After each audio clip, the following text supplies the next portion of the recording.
It's time for Dads Making a Difference, powered by First Things First. This transformative show will help you learn how to handle the stress of fatherhood, how to better relate to your child, navigate the child support system, and all things that come with being a dad. With your hosts, Reggie Madison and James Frankie Woods. What's up, good people? I am Reggie Madison. And I'm James Frankie Woods. And who are we?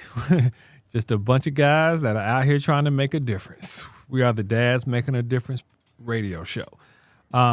According to the U.S. Census 2019 estimates, 24 million children live in a single-parent family, and 15.1 million of those live in mother-only households.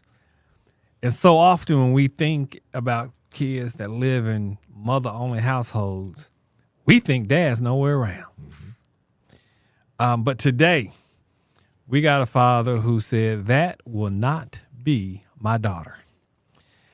And to prove it, he brought his daughter with him. All the way from Philadelphia down to Chattanooga. I want to introduce Asa and his daughter, Asia. Welcome to the show. Welcome to the show. How y'all doing? It's good to have y'all here. Thank you. We're gonna jump right in a little bit and tell us about that journey. How'd you end up here?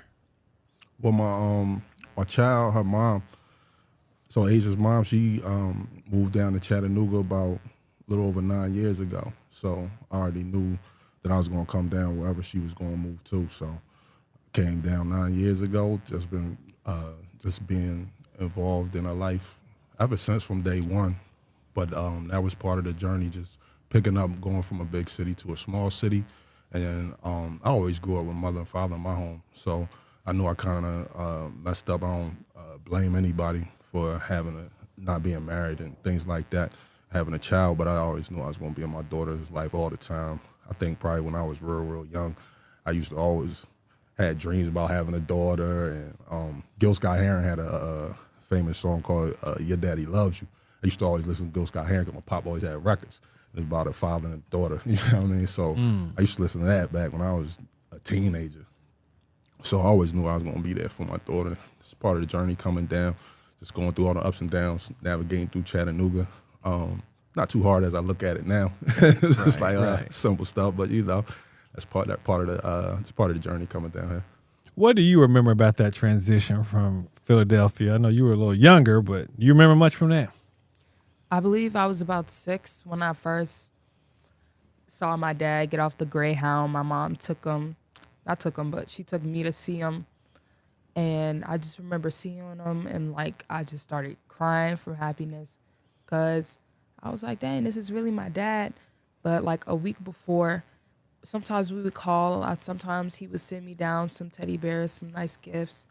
And from that, I just was really anticipating his arrival because I wanted to see my dad and I wanted to, you know? Right.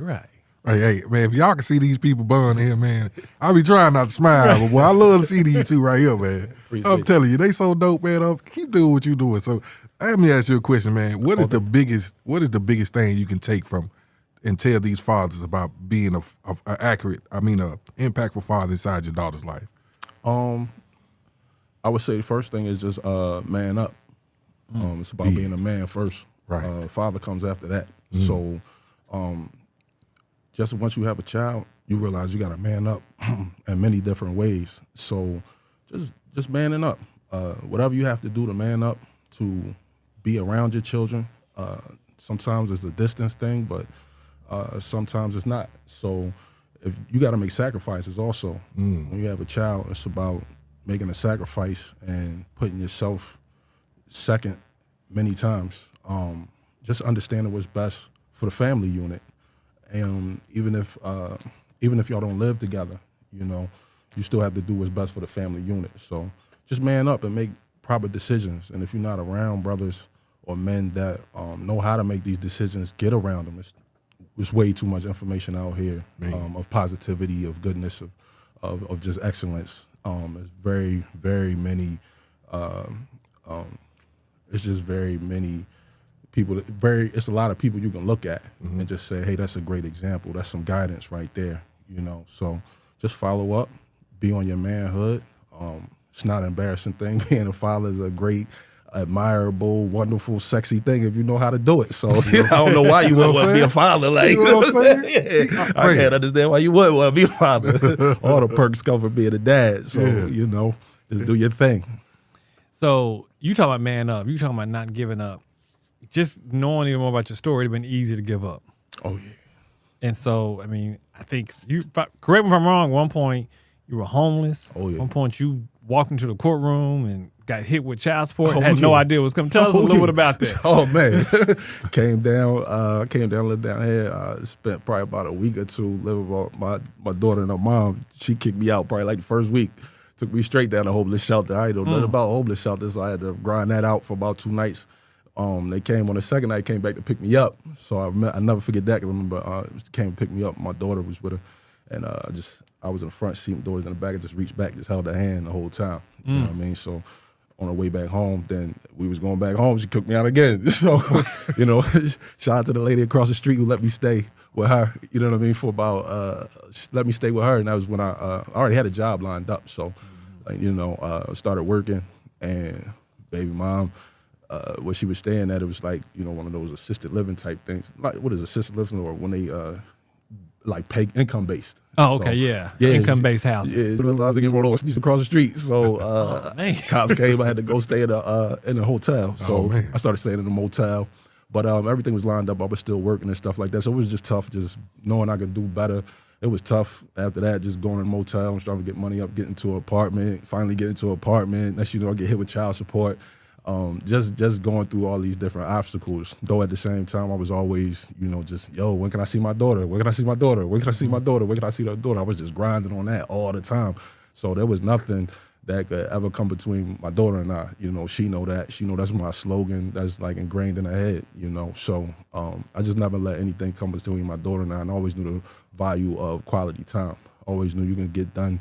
Sometimes some people take 3 years, sometimes people take 3 minutes or 3 hours. But I was like, as long as I get to see my daughter, I get to talk to her, or I get to actually be around her and she with me, it's a wrap. So I always knew we'd be able to have a strong bond. So my thing was just having a strong bond. I didn't want to be like a dad that was like lame, or my daughter can't reach out to, or we can't get together and do things like this with great brothers like y'all and the great programs and just show forth how strong our bond is. So, you know, I wanted to be able to do that. So how, like, what were you thinking about your dad when he was going through the struggles and trying to get, you know, just that process of getting stable all the way to where y'all are now?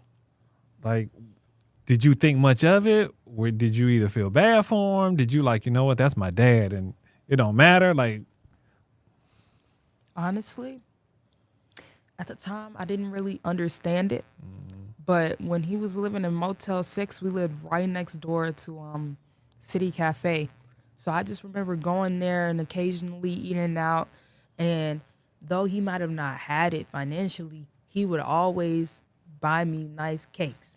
Like, if they had huge cakes back then. I don't know what they're doing. City Cafe still has huge cakes. Like, just stuff, like, I didn't understand it then, but now looking back on it, I appreciate it. And I'll never take advantage of him or do him dirty or talk down on him because I know his story, you know? That's more than being the perfect father right there. You know what I'm saying? Like, the legacy you're leaving through that struggle and through that perseverance and just the mentality and what motivated you is bigger than you giving her a brand new car when she turns 16. I ain't trying to mess that up for you. People just keep bringing up this car stuff. And I'm like, so keep I'm it about there. to have a 16-year-old, so that's what's on my mind. Oh man. My question to you is this, man. How did you foresee a move through that court system? What was the biggest obstacle with that court system? I think everything in the court system was an obstacle. Also, having my daughter's mom going there thinking that everything was going to benefit her, then next thing you know, it starts not benefiting her. So a lot of women go into the child support system think it's going to benefit them, but I think everything was an obstacle. The fact that we had 2 different buildings to go to down here, one for custody, one for the payments, it was a nightmare for me. But you know, the blessing came That blessing came when I was in between jobs and went down. I started doing stuff that I never did before. Chattanooga had to break me out of my Philly mentality. So I was just doing stuff I never did before. I had to reach out to people I never would reach out to before. So when I didn't have a job, I went into that employment center. And the lady was like, hey, you on child support? I was like, yeah, and I'm looking for a job. Like, I need a job. She was like, well, they got this program called Dad's Making a Difference. So if you sign up to this program, you get like some delays on your child support, but you just got to go to this program. I was like, all right. And that was around the COVID time. So Reggie was like, well, you know, we usually go in the building, but we're going to have it through the Zoom. I was like, oh, the bet, I'm working IT. I'm already familiar with all this. That's easy for me. Good. I get to sit where I'm at. So, yeah, that was the biggest blessing because that's all I needed was the knowledge. I was really walking in blind every time. Every time I got hit with the contempt of court where I had to do 10 days in jail, all that stuff. I was like, this is a nightmare. Y'all killing me down here. It was just obstacle after obstacle after obstacle. And to me, it just seemed real petty, you know, because I was like, man, why we can't just talk it out, or why we got to go through all these steps? But I just realized how much of a conundrum it really was, not just for the people going through the system, for the people that work there. Mm-hmm. People that work there, it's tough for them too. I know about people that work for the city or the state and things like that, and what they have to go through, all the paperwork, all the different types of people they have to deal with on an everyday. I was like, man, it's probably very, very tough for them too. So the Dad's Making a Difference program was just such a blessing because it just revealed everything in the whole system. So I was able to walk in there with confidence, and I was able to walk in there still hold my head up high, whether I had to pay child support or not. So I was like, look, I don't care if I pay child support. At the end of the day, I just want to see my child. So let's just clear all that up, like just seeing my child, and I work on that. Y'all want to take my money? You ain't never going to stop my paper. Like, I get paper too many different ways. You're not going to stop my paper. So, hey, whatever, let's go. So it just gave me the confidence walking in. And like I said, we able to do things like this, weekdays, school days. We're going out to eat after this. You know what I'm saying? And she paying for it. So it's like, you know, it's just crazy. You got a job? Where you work? What you doing? She hustling. I love it. She hustling. I would get Red Wolves. But this is my question for her. What do you have to tell young ladies? And what do you want to tell your father that you've never been able to tell him, and you got the chance to tell him right now? What would you tell him? Young ladies, and what I'd like to tell my father? Mm-hmm. I'm going to start with young ladies. I would say respect yourself. Hold yourself to a high standard. Mm-hmm. Don't lower your standards for anyone or anything. Always respect yourself and respect those around you, and listen. Just sometimes stay quiet and listen. Don't put yourself in situations that make you uncomfortable. Don't do anything with anyone that makes you uncomfortable.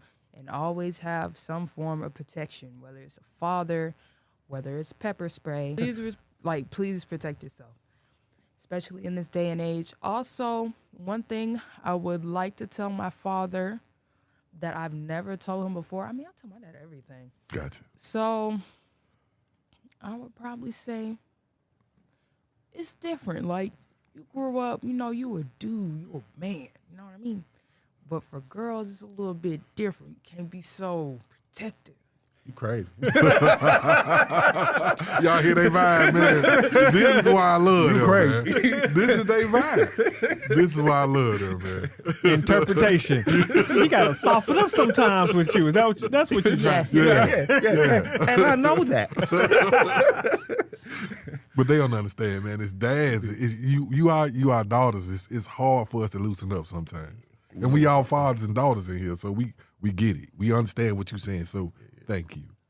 Truly, thank you. So how did the bond that y'all have get as strong as it is? I think timing, consistency for sure, and the different forms. Like, I text my daughter, I call my daughter, I email my daughter. It's too many forms of communication for you not to be in touch with somebody. So with my child, we just been rocking with that. Taking lifts everywhere, in the car everywhere, on the highway, you know, just long times of consistency like that, and using anything to keep the same conversation and the same bills going. So, you know, if she in the house and just playing video games, we going to talk crap about the video games and do what we do. When she come over, the first thing we do is we talk.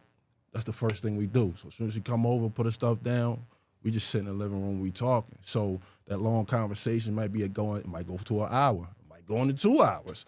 It might just go all night, yo, Dad, I'm tired, you know what I mean? So that's the first thing we do if I see her, if I haven't seen her for like the week and she coming over on the weekends. And then that consistency and just doing different things and, just instilling education in her. I give her all the books to read. She got all the Black history and all the just history on the world. We do mind power exercises so she knowing strong things about the mind, the subconscious mind, conscious, superconscious, magnetic conscious, infinite conscious levels of the mind, all the different planes of energy, mental, physical, emotional, will, reality, control, infinite planes of energy. So we just be building on everything that we can build on, and I make sure that everything I know I instill in her. So she know me. Y'all hear that, young man? I know, right? Y'all hear that, young man? Like, if y'all y'all know. come to Asa's daughter, y'all gotta come correct. There you go. You gotta come correct, because I'm telling you. Man, I love to hear that, man. I love to hear that. You got anything you want to add to I was that? just gonna ask you. Let's get back to what the question was. Keep that. I asked, how did y'all's bond get so strong? Like I said, consistency, listening, communication. I would say being able to look back and actually like relate to each other and understand. Like, I feel like me and my dad wouldn't be as close if he was like more stricter and wasn't empathetic to what I could be experiencing or going through. So just having a dad that's a good listener, like, is really good. And having a dad that's consistent regardless of his situations or his struggles, I feel like that's good. I'm hoping some people will listen to this, some dads out there, and then they'll replay it, and then they'll listen to it again the week after, and then listen to it again the week after. Right. Because here's the thing. You like your daughter. Oh, yeah. And I know that sounds like that's a no-brainer, but she can tell that you actually like her. You know what I mean? Right. You know, and that's a big deal. Absolutely. Like, because what people don't know is she said she works at the Red Wolves. You work at the Red Wolves for the Red Wolves too. That's how I got her the job. Right. See what I'm saying? Yeah, it's when you stay consistent in your child's life, it's easy. You know what I'm saying? It's not hard. It's easy. Whatever level you do, whatever job you got, I done work the job. I remember I was out of a job. You helped me get a job from your folks. I had to do the day labor thing. I was like, man, they killed my back that day. So I was like, all right, but it was just to keep the consistency, to get a check. So I know I can go have money in my car to go see my child and buy something so we can at least go eat. You know what I mean? Like, in that time, it's not hard to be a father. It's not hard to be in your child's life. If it's hard for you, you got to look at yourself and say, what am I doing to make this hard? Because we had mediation the other day. And in mediation, I'm sitting back and I'm like, yo, they're not trying to separate us. Right. They're trying to bring us together. The whole family, they want us to bring together. They're like, look, I don't know you, and I don't know him, I don't know her, I don't know y'all parents, but I mean, work this out, so y'all can see your child. And I was like, damn, they're not trying to separate. So once you start getting over whatever personal issues you have, whatever emotions you have, whatever you and the child mom going through, it shouldn't be nobody coming between you and your child, male, female. You know what I mean? That's your child. That's your responsibility in this world. That's your duty. That goes back on you, and that's also a reflection of you. When people see your child, they see a reflection of you, what you teach, how you dress, how you talk, what your culture is, what your language is, whatever it is. So you don't want your child to be put out there and just left out there in a world where people taking advantage of them because they know they don't know something, or they know that they haven't been taught something yet, or it's a lot of predators. We live in a predator-prey type world. So you don't want anybody plotting on that's your family, that's your lineage. So you want that to be as strong as possible. Don't make it hard on yourself. Definitely, man. Before we get into these questions, man, I like to. This personally for me, I love to give my brothers their flowers. And today is about Asa. So today I want to say thank you. Thank you for coming to Dad's Making a Difference. Thank you for, when I see you, I'm oozing off this energy from you because I get that. Even though my dude from Philly, the love that you get from Asa when you see him is unreal, man. Like you can't match that, man. And today it's about you. We want to say thank you for what you do.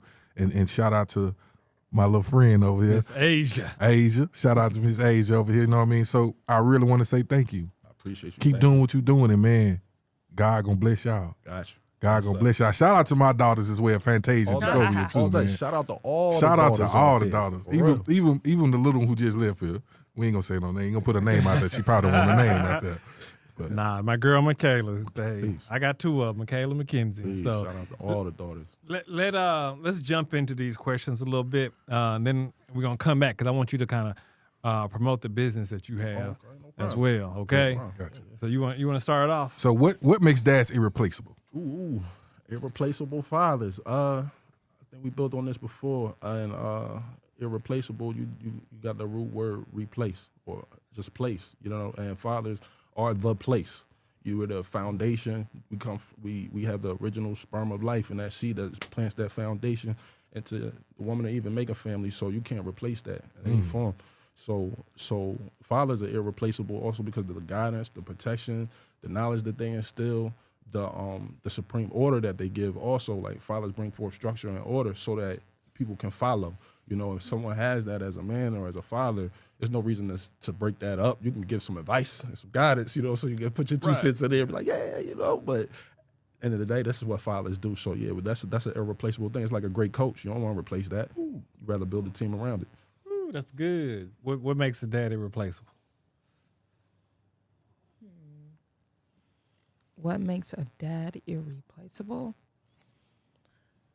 Well, I feel like this. I know that both mothers and fathers hold like a very important place in a child's life, but I know that a father is here to protect, provide, and instill ethics and values into you, so you won't go into the world looking like an idiot. So I know that no other person can do that for you, So that's what makes a dad irreplaceable. That's what makes my dad irreplaceable. That's good stuff. That's good stuff. Appreciate that. All right, what's the craziest, most outrageous thing y'all have ever done? Oh man, you got something off the top? It was one summer before me and him went, before I went vegetarian. We lived right next to a freaking Taco Bell. And at the time, my dad didn't have a car. So I was like, man, I want some Taco Bell. Maybe they got something for you too, Dad. So we went to the Taco Bell. We walked through the freaking drive-thru of the Taco Bell. We went through the whole 9 yards. I'm talking, we looked at the menu. We're freaking waiting for the lady to talk on the speaker. They didn't even get the motion sensor thing. And then we just walked up to the window. We were like, hey, can you take our order, please? I remember that. See what I'm saying? We got a lot of stuff. See what I'm There be saying? so much. I'll be forgetting Man, everything. see what I'm Anybody saying? know we don't know him like that, though. Like, yo, you remember when you did this? Like, what I do? Oh, it sound like me. Can't deny it. But yeah, Man. we definitely walked through the Taco Bell. So what advice would you give your younger self, Asa? What advice would you give your younger self?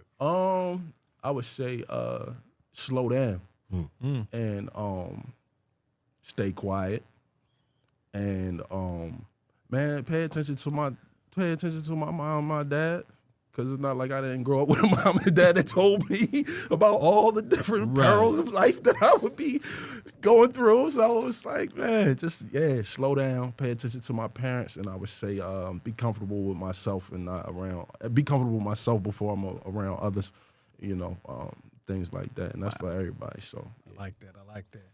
What did you see as the biggest barrier that non-traditional fathers face? The biggest barrier that a non-traditional father face. One that's not generally a primary custodial parent. Okay. Yeah. So the biggest barrier, I would say, it ain't the child, because I'm a living proof that the child really wants to see their dad. That's a natural thing. So, I mean, like in my situation, for real, it's just the baby mom, like navigating that, because not everybody is in the same mental place you at. So the word trauma came up the other day when we was in mediation, and it came up for a reason. And I was sitting in mediation looking at all the books in there from it was a conflict resolution books and books on emotional intelligence and all these other things, and just books on critical thinking. There was a whole library in there that they sat me in this room, and I was like, oh, damn, they got all the books I rock with. So when I finally went in and got there with the baby mom and just listening to that altercation and an interaction that she was having with the mediators, I was like, wow. So at the end, the lady brought up trauma and started bringing up different things. I knew why she was bringing that up, and I was like, okay, that was my red flag to let me know, like, yo, she got trauma. This is why you going through all this. You can't fix that though. Right. So in my situation, that's really was one of the biggest barriers. Money ain't never no issue. You you got to give up some paper for your babies. You should be happy to give up some paper for your babies. Tom, that was my only thing. I'm like really a dad. You know what I'm saying? And I had a dad, so I don't know what it's like. My parents still alive, so I don't know what it's like without being without my parents. Yeah. So I can't imagine put my daughter in a situation where she don't have access to her parents. You know what I'm saying? So. Yeah, that's one of the biggest barriers I would say. Just that communication still between the mom, which I wish was so much better. You know what I mean? Yeah. I really do. But you know, we make the best out of what we got. Gotcha. If you can take your daughter anywhere, provide her with any experience, what would that be? You know what? You want to answer that? Oh, I got a come good on answer with for that too. Oh, okay, all right, go ahead. No, Go go ahead. ahead. You Yeah, rock out. You go ahead, rock out. Florida, the Bahamas, Mexico, the DR. She has her list. Right. She I'm was like, ready for this Yes, question. she was. Yeah, she was ready. Montreal, Canada. Okay. Ooh, New York. All right. Cool. We hit them off. We check them off. For me, if I could take any place, I'd take her back to high school with me. Because she at high school, and I'll be trying to tell her, like, what she come back home. Gotcha. You know, I'd take her to high school, show her how I was at high school, let her know, like, look, this is what I was doing. Cool. So she can see how a young person grew up into Hey, man, give us about 30 seconds about your business. Oh man, I've been working at IT for over 15 years, so I'm the tech guy. I do everything in tech, mobile apps, website development. Right now, I do a lot of work with startup companies who are going through the venture capital process and all the rounds of funding. I work with people who just be trying to make extra money, help them out with all those FBA, Amazon accounts, things like that, and Walmart accounts, and just different things, social media things online. I'm working with a partner on that. So I pretty much get different partnerships for equity and cash so that I can help businesses grow, and I handle all the technology stuff. I'm the guy to put your CTO on the hot seat if you're not feeling them. I hire software teams from around the globe. Been doing that for years. So I'm the tech guy. And I got cybersecurity team just started volunteering with, so I do work with them. We do a lot of pen testing. If somebody wanted to get a hold of you, how would they? Better call somebody that know me. I'm from Philly. I'm still underground. Nah, you can email me. Just email me first name, last name @gmail.com. First name Asa, spelled ASA. Last name Bush, BUSH. So asabush@gmail.com. You can always reach out to me to email. I'm old school. Good stuff, man. Man, but it's been great. It's Y'all have it's been great. awesome, man. Appreciate y'all. Asia, Thank you, Asia. you cool. Thank you. Your dad, he all right. You can come back anytime. Right. Okay. Don't be doing that to me. Shout out. You don't want to shoot out. You don't want to shout out Philly. What y'all doing, man? Oh, yeah, you already Super know. Bowl, Just shout what out we doing? you already know, I was going to be with my Green Eagles hat today. You got my Oh, man over here shaking his head no. So, you know what I'm saying? It's okay. It's okay. I had my hat on. I'm in the mirror and everything. I was like, nah, I don't want to do green with the orange. I don't want to do too much for him. It's all good. But yeah, you know what we doing for the Super Bowl. Again. Well, hey, appreciate it. Thank Keep being a y'all. dad that makes a Being a difference. dad, man. Appreciate Thank y'all, you. man. Thank y'all. You've been listening to Dads Making a Difference, powered by First Things First. Join us for our next episode.